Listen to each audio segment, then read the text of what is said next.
हामी के पढ्ने भन्नुस् त? रङहरूको बारेमा पढ्ने हैन? ल यहाँ मैले के लेखेको छु तपाईहरुलाई थाहा छ? के लेखेछु भन्नुस् त? हो, के को नाम लेखेछु? भन्नुस् त यो कुन रङ हो? रातो। रातो रङ के को हुन्छ? स्याउ र टमाटरको हुन्छ हैन? हामीहरुले खान्छौं घरमा हैन? ल यो रङ के को हो? कालो रङ के हुन्छ?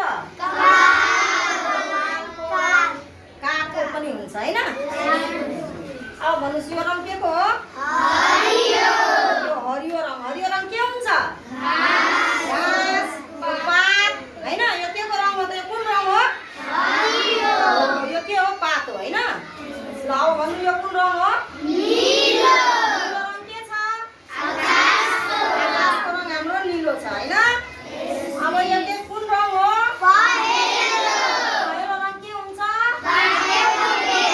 काटेको केराको। अब यो कुन रङ हो? सुन्तले। सुन्तले रङ कस्तो हुन्छ? के को रङ हुन्छ सुन्तले? सुन्तलाको रङ। यो कुन रङ हो? खैरो। खैरो रङ के हुन्छ? खरानीको हैन? ठिक छ। यो कुन रङ हो? सेतो। सेतो रङ के हुन्छ? रातको रङ हुन्छ हैन? अब भन्नुस् यो कुन रङ हो? गुलाबी। गुलाबी रङ के कस्तो हुन्छ? हैन? अब यो कुन रङ हो? बैजनी। बैजनी रङ केलाई भनिन्छ? घण्टालाई हामीले बैजनी रङ भन्छौं हैन? ल तपाईहरुले आज के को बारेमा पढ्नु भयो त? सबै रङहरुको नाम हजुरहरुलाई याद भयो? हो, अब यो रङहरुको बारेमा पढ्नु भयो, बुझ्नु भयो, सिक्नु भयो हैन? अब तपाईहरुले भोलि याद गरेर आउनुहुन्छ हैन त रङहरुको बारेमा? अब सर मिस म्यामहरुले सोध्नु भयो भने तपाईहरुले यो भन्न सक्नुहुन्छ हैन? हजुरहरुलाई आउँछ यो सबै बारे यो रङहरुको बारेमा?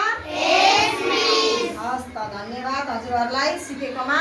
ल अब एउटा तपाईहरुलाई म एउटा रङको बारेमा सोध्छु है। केही देखाउँछु तपाईहरुले मलाई भन्नु ल। ल यो कुन रङ हो भन्नुस् त? हरियो। अनि यो के हो? पातको रङ हो। अनि यो हाम्रो यो के हो? यो कुन रङको छ? सेतो। हो, अनि यो कुन छ? कालो। कालो रङ छ हैन? र अब यो भन्नुस् त यो बेगको रङ कस्तो छ? नीलो। नीलो रङ छ। ल अब यो हाम्रो कस्तो रङको छ यो? यो के हो? कपीको रङ कस्तो छ? हरियो, नीलो हैन? सबै मिसिएको छ। ल सबैले रङको बारेमा बुझ्नु भयो हैन त?